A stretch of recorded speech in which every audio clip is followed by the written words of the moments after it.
When we started the postseason journey, we started with 12 teams. Now, on each step of that journey, several teams were lost along the way or were eliminated. Went from 12 down to 8.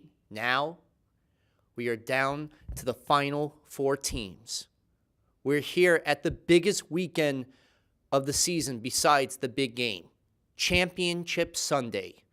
2 games, the AFC title, a.k.a. the Lamar Hunt Trophy, the NFC title game, the George Halas Trophy. Those 2 games will determine who will have the right to represent their conference in Super Bowl 53. Will it be the New England Patriots for a 3rd straight year? Will the Kansas City Chiefs reach their first Super Bowl since 1970 when Len Dawson was the quarterback and they defeated the Purple People Eaters, the Minnesota Vikings, 23-7? Will it be the New Orleans Saints in their second appearance in franchise history, first time since 2009 when they defeated the Indianapolis Colts? Or will it be the Los Angeles Rams appearing for the first time, just as the Rams organization, since 2001 when they lost Super Bowl 36 to the New England Patriots 20-17? Which of these 4 teams will make it to the big show?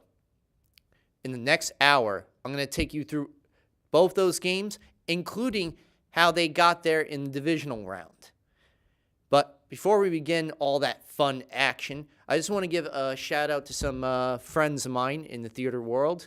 At the Little Victory Theater right now, they are going to be performing Steel Magnolias with, of course, Samantha Hermanson, and a very dear friend of mine, Alberta Thompson, will be on the stage in about less than an hour at the Little Victory Theater. They're performing tonight, tomorrow night, and their final performance will be on Sunday afternoon, I believe at 3 o'clock. So if you want tickets to see that, definitely hit up email them at littlevictory16@gmail.com or call the Little Victory Theater. You can go on Facebook and find out more information on how to reach Alberta Thompson to reserve a seat for one of these final 3 performances. And all the best to the cast of that show. And to my friends at Seaview Playwrights, they are opening tonight with the next musical. The Who presents Tommy, or Tommy the Who. Sometimes I really mess up on the exact title, but it's basically a musical based on the music of the legendary rock group The Who. And Pinball Wizard is one of the signature songs, and a lot of my close friends are in this show. Victoria Gullo, Rena Sklar-DeBaub, Bobby Vaccaro is in it, Amanda Rose Benjamin, and it's directed by Tina Barone. It looks like to be a great show if you've seen any previews online, especially on Visit Staten Island. And I've actually seen the set because I'm stage managing Henrik Gibson's Ghost for Seaview, and it's really well done. Very detailed, including the area where the band is playing. So if you have a chance to see it, they're performing tonight, but it's sold out tonight, unless if you get there at 7:30 for the few remaining tickets they have. So they're not selling online for that. But they're performing tomorrow night at 8, Sunday at 3, and then next Friday at 8, next Saturday at 8, and the final performance next Sunday at 3 p.m. So visit SVBT, brownpaperbacktickets.com for more information on getting tickets. And it's located at Seaview Playwrights Theater. That's on 460 Braille Avenue on the campus of Seaview Hospital. Definitely check that out. So give a shout out to all you guys. Best of luck tonight in your upcoming performance. And, of course, in production currently right now, Staten Island Shakespeare with Judgment Nuremberg, which I will be in as well. Looking forward to my first rehearsal with them on Sunday, and the coming rehearsals in the months to come before actual performance will take place March 29th to 31st, and April 5th to 7th. That will be at the 3rd County Courthouse, Richmond, historic Richmond Town. All right, from the playbook of theater, let's get into the news of football. As you know, concussions have been a big problem in the NFL.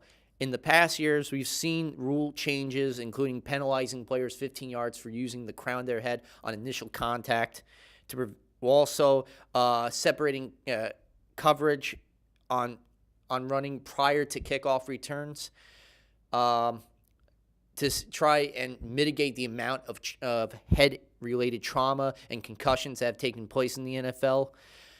But now there's a new obstacle in terms of issues related to head trauma and concussions. The NFL right now doesn't have liability insurance for head trauma because of evaporating insurance markets that alter the economics of the sport and killing off programs at higher costs in the scarcity of available coverage, according to one NFL official. The reason for the difficulty is the settlement that they had back in 2013 where players provide up to $5 million worth of serious medical coverage with medical conditions, including but not limited to head trauma.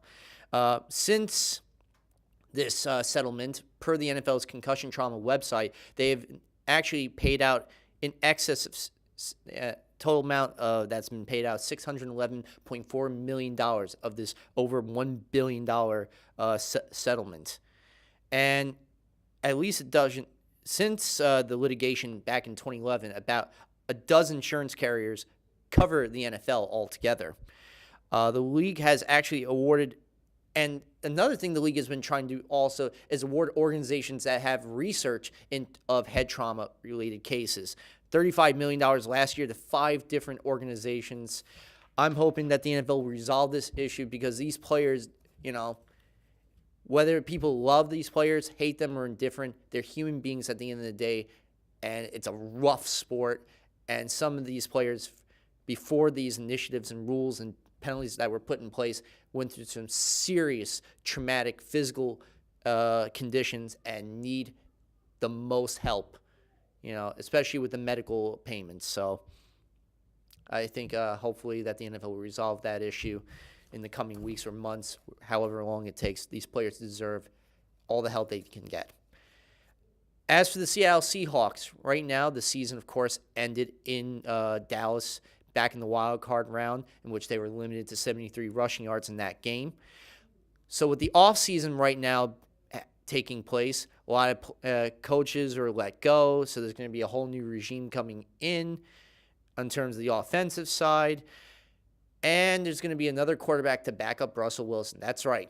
The man who was lauded to be the starter for the future of the Denver Broncos, Paxton Lynch out of Memphis, when he was selected with the 26th overall pick in the 2016 NFL Draft, who in his short time of over 2 seasons with the Broncos has had a total of 5 games that he started in, with a 79 of 128 passes completed, 792 yards, 4 touchdowns, and as many interceptions. Of course, he was not able to get the job last year over Brock Osweiler and Trevor Siemian. This was the worst trio of quarterbacks. In fact, they were so bad in Denver in 2017 that they went on an 8-game losing streak and had more interceptions than total touchdowns combined. In fact, it was 14 picks between the 3 of them in that 8-game losing streak. But with Paxton Lynch now, after Case Keenum was signed to a 2-year deal back in March of last year, he was pretty much released the next day. And they claimed Kevin Hogan, of all players, off waivers. I don't understand that move whatsoever. And Lynch didn't even play for another team this past year. Well, he's going to get another opportunity. It doesn't mean he's going to be playing during the 2019 regular season. He's going to be given the chance to prove himself to the Seahawks organization in Washington State. So if he does make it through training camp, I hope all the best for him. Really, I do. Guy, deserves another opportunity somewhere else, and if the Emerald City is where he needs to go, then maybe the Wizard will give him the ability to play for the team. Granted, it has no bearing whatsoever on his situation, but no, I wish you all the best, Paxton.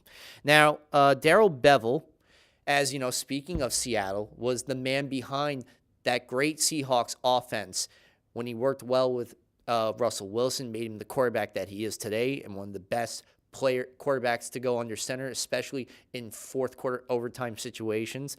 Doug Baldwin, a very good receiver. Golden Tate, who, by the way, helped eventually went to Philadelphia on a trade from from Detroit. And in fact, got the game-winning touchdown for the Eagles in the wild card round game against the Bears. Tyler Lockett, who came in as a great return specialist at Kansas State and has not only been a good return specialist for the Seahawks, but has now become a very useful receiver and used a lot. And Paul Richardson, too. And even worked well with Marshawn Lynch and got them to 2 Super Bowls, consecutive Super Bowls. Unfortunately, Daryl's downfall was Super Bowl 49. And on 2nd and goal from the Patriots 1, instead of ramming the ball with Marshawn Lynch, he decides to call the play for Russell Wilson to throw on an off-target pass to Ricardo Lockett, fortunately intercepted by Malcolm Butler. And as you know, the Patriots won that Super Bowl. And the Seahawks were prevented from being the first team since the Pats in 03 and 04 to win consecutive Super Bowls. Now, Darrell Bevell, as you know, hasn't been with a team at all this past year in 2018. Now he's got a new organization that he's going to be calling plays for. That's right. He's going to be the new offensive coordinator for Matt Patricia in Detroit. And he's been in the NFC North before. It's nothing new to him. After all, he was a Vikings coordinator from 06 to 10. I wish him all the best with the Lions. Hopefully, he'll get another chance. Speaking of the Vikings, John DeFilippo, who was their offensive coordinator during the season, and if that name is familiar to you, last year, John DeFilippo was the quarterback's coach for Nick Foles and was able to come up with the Philly special that got the victory for the Eagles in Super Bowl 52, 41-33 over the Patriots. With said Philly special. Fortunately, with 3 games left in the Vikings season in 2018, they decided to let him go unceremoniously. Wasn't really because of a lack of a running game throughout the season. Well, excuse him. You know, you got Dalvin Cook, who was hurt at times. Yes, he had Latavius Murray, who made some good plays here and there. But still, he had to work with what he had. By the way, you know, he was getting Kirk Cousins to work very well with Stephon Diggs and Adam Thielen. In fact, they were one of the best receiving tandems in the league because of DeFilippo, and yet they let him go. Well, he's got a new organization. He's going to be helping the Jacksonville Jaguars, and if any team needs help, it's the Jags. 4-12 last year, one of the worst quarterback duos in the league. You know, when you think about it, it's hard to fathom what they had to deal with at quarterback for this organization. The offensive line was pitiful. Fournette was a shell of what you've seen from in the past, especially from his days at LSU. Now he's going to be helping a team that desperately needs a quarterback, and this is only going to fuel the rumors of whether or not Nick Foles is going to be a Jaguar next year. After all, the Jags are one of a handful of quarterback-needy organizations besides the Dolphins, the Broncos, and the Redskins. But the fact that DeFilippo, who worked well with Foles last year as his quarterback's coach in Philadelphia, now going to Jacksonville, a team that needs a quarterback that can pay for Foles and make him the legit primetime starter. And with a guy like Doug Marrone coaching Foles, the Jaguars can return back to prominence and not be a joke again. And, of course, Tyron Walker was signed this past week to be the linebacker for to replace Sheldon Rankins in the linebacking core for the New Orleans Saints. Unfortunately, Sheldon Rankins tore his Achilles tendon in the 2014 divisional round victory over the Eagles. So, therefore, he's on injured reserve. They bring in Tyron Walker, who actually started the first 3 years of his career, an undrafted free agent in 2012, started 3 years with the Saints organization, then was let go, went to Detroit for 2 years in 2015, 2016, and then last year was at Los Angeles Rams, which he had 4 tackles, 4 passes defensed, 28 tackles, and a few sacks. Otherwise, it really statistically wasn't a great year. 2018, he started with the Buffalo Bills organization, was let go after training camp, after the preseason ended, and didn't play for any organization. So he's coming in fresh, right out of the gate. Liability or asset, remains to be seen. We'll find out on Sunday we'll find out the answer to that question. All the best to you. And Sarah Thomas, I want to congratulate Sarah Thomas on being the first female official to be in a playoff game. That's right. She was one of the line judges for the Los Angeles Chargers New England Patriots divisional round game this past weekend, becoming the first woman to officiate an NFL postseason game. She's the first woman to be hired to officiate, be a part of officiating crew for a regular season game, the first ever for a Big Ten game. She's had a prolific career of doing a lot of firsts for females who want to be officials or referees. So congratulations. You are one of the best stories of 2018, and I hope to see you officiate one of the 2 championship Sunday games this Sunday. So all the best to you, and hopefully one day maybe you'll be the first female referee. It's going to happen. And maybe one day we'll have our first ever female coach. That's the next barrier or glass ceiling for women to break. We've already had we had a female general manager. Now officials, the sky is the limit. All the best to you, Sarah. All the best. And this past weekend, there was a homeless person who helped a Kansas City Chief get to the Saturday divisional round matchup against the Indianapolis Colts. And he didn't even know who this player was. He's never been to a game. And in fact, when he dropped the player off, it was an offensive line player, and he tried to find this person, and he, through the magic of social media, he was able to contact and find this individual, and has now given him 2 tickets to see this Sunday's game, against the New England Patriots at Arrowhead Stadium. It goes to show you that kindness still exists in this world, and that even people who may not who have the least still go out of their way to help others and show human kindness and just generosity too. So that's a really great feel-good story right there. We also heard in some other news, speaking of big games, Super Bowl 53, as we all know, will be taking place in a few weeks. This coming Sunday will actually be 2 weeks from this Sunday. Will be the big game in Atlanta at 6:30 on CBS. We found out who the officiating crew will be for that Super Bowl. It will be official referee will be John Perry, line judge Jeff Bergman, field judge Steve Zimmer, back judge Terrence Miles, all making their second big game appearance. And umpire Fred Bryan, down judge Edgar Camp, side judge Eugene Hall. It's going to be their first Super Bowls. So congratulations on the officiating crew for the big game. All the best to you, and please call the game down the line and don't make any controversial mistakes whatsoever if you can. Sometimes, I know we're all human beings, we make mistakes, but this is the biggest game of the year. We do not want any mistakes whatsoever. And entertainment. As we all know, during halftime, Maroon 5, led by Adam Levine, their frontman, is going to be performing during the 13-minute part of the 13-minute halftime special or concert. I think it's sponsored by Pepsi. Last year, of course, in Minneapolis, Minnesota, inside U.S. Bank Stadium, we had Justin Timberlake, who tore the roof off the place with all of his classic songs and a beautiful tribute to the legendary singer from Minnesota, Prince.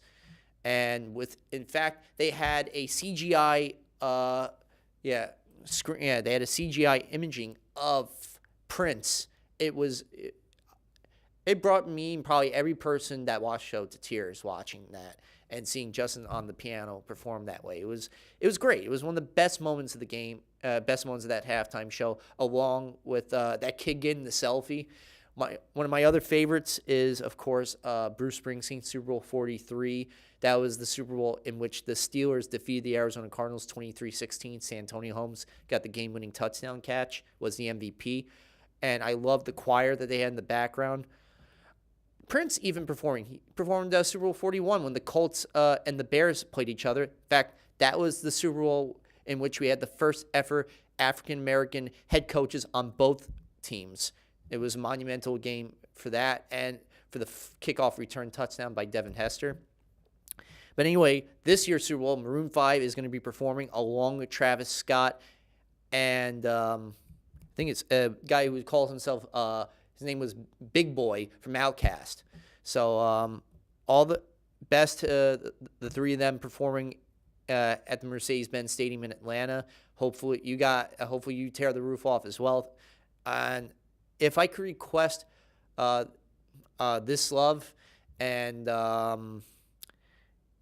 there's some any songs from the first album that they did, songs about Jane, I would love to hear that. But we're probably going to get some modern classics too. And the fact is that these performers have to put in so many songs for 13 minutes. That is got to be very difficult because most of these performers who go on tour and perform live at the stadium are used to having a 2.5 hour set. And the fact they have to put together a list of their biggest hits in a 13-minute span with pyrotechnics and all the bells and whistles. I give my hat off to all these artists that can do that. And hopefully someday we'll see Bon Jovi perform halftime because I'm dying to see that. And for a lot of the teenagers out there, that they probably want to see Taylor Swift. I wouldn't doubt if either one of those, if John Bon Jovi or Taylor Swift, one day will be doing a halftime show for the Super Bowl going forward. As for the national anthem, which last year, when you think of national anthems at the Super Bowl, a lot of people still say Whitney Houston's rendition. It was Super Bowl 25. I think it was the Super Bowl with the Giants and the Bills, one during the Persian Gulf War. One of the greatest renditions of our national anthem last year when Pink did the national anthem, and I heard she wasn't feeling so well, in fact, but she still managed to perform and had one of the greatest national anthem performances since Whitney's. And now this year, we have the pleasure and honor of having Gladys Knight, Atlanta's cherished daughter, performing, in this Super Bowl with the national anthem. She has a restaurant in the area too, and she has a special called the Midnight Train to Georgia, which of course is the song that is her number one hit. If you ask anyway, that is the song that most people associate with Gladys Knight and the Pips. And it's actually it's chicken and waffles. I saw it on a food special. I think it was one of those Guy Fieri's Diners, Dives, and Drive-Ins, which is probably on right now. But anyway, it was great watching that as well. And it's going to be awesome seeing Gladys Knight perform. All the best to you, Gladys. And that's all the news right there. Let's get into the divisional round and Championship Sunday. Start off. The first game that took place on divisional round weekend in Kansas City. The Chiefs, number one seeded team, led by Patrick Mahomes, 50 touchdowns on the year. A shifty receiver, a great one of the greatest tight ends in the game, and a running back who's had to replace their number one, but yet since has done a great job. While the Colts, hot, winning 10 out of their past 11 games, including the wild card round weekend matchup against the Houston Texans, now are facing each other for the fifth time all time in the postseason. The previous 4 games, the Colts have defeated the Chiefs, including 2013 when Andrew Luck led one of the greatest second half comebacks, and they defeated the Chiefs 45-44. So do you think the Colts have another comeback in them again? Can they make it 11 out of 12? Let's get to the tape, or at least get to the game. On the first 4 offensive drives of the game, the Colts could not manage anything. They couldn't buy a first down to save themselves. They went 3 and out, 3 and out, 3 and out, 3 and out. First 4 drives. I know, probably a little annoying that I did that, but nonetheless, to illustrate how bad it was that they couldn't even move the ball whatsoever and not even get to the 50-yard line. And every time having to punt back to the Chiefs was just another disappointing moment after. On the very first drive of the game right here, and the Colts on their first 4 possession, able to get a touchdown pass to, of all people, to Travis Kelce. No, they're up 7-0. On their second offensive drive, actually it wasn't even, it was a rushing play on the first touchdown. Then Tyreek Hill on an end around, starting from the right side, going to his left for 30 yards. Another touchdown, 14-0 right there. Eventually, of course, they're held to a field goal. It's 17-7. Yeah, it's 17-7. So it looks like the Colts at least are going to make it a little challenging right there. And the 7 points that they got was for the first time when the Colts are able to force the Chiefs to punt the ball. Najee Good breaks through the line on special teams, blocks Dustin Colquitt, the punter, who's known for he was one of the best punters in the league, getting inside the opposing team's 20-yard line. But unfortunately, the special teams line for the Chiefs was terrible. So they let Najee Good go through, blocks the punt. Zach Pascal recovers, first score of the game for the Colts. Of course, the Chiefs are able to recover from that. Eventually, they're able to get another score. They're up 24-7 going into the half. Another rushing play right there. So you think it's over? Of course it is. They scored what happens, what really killed me was the Colts had a chance to at least score another 3 points. Adam Vinatieri going for the 23-yard field goal. It's a chip shot. Nothing. Hits the left uprights.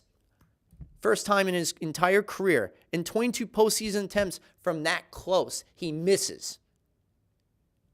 Unusual for a guy of Adam Vinatieri's stature. This is the guy, by the way, who's won 4 career Super Bowl championships, 3 with the Patriots and 1 with the Colts. Probably will be a first ballot Hall of Famer when he decides to retire, for sure. Fortunately, misses that opportunity. Then, in the second half, the Colts defense, especially with the help of Darius Leonard, the rookie who led the league in tackles, who didn't even get a chance, didn't get an invite to the Pro Bowl, which is a crime, by the way, is able to force the fumble, recovers it, and gives the Colts a chance to at least get within a score.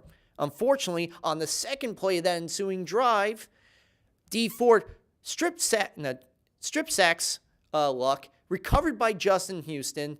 They go down the field for another rushing touchdown. Eventually, the Chiefs win 31-13. And here's the biggest point of the game.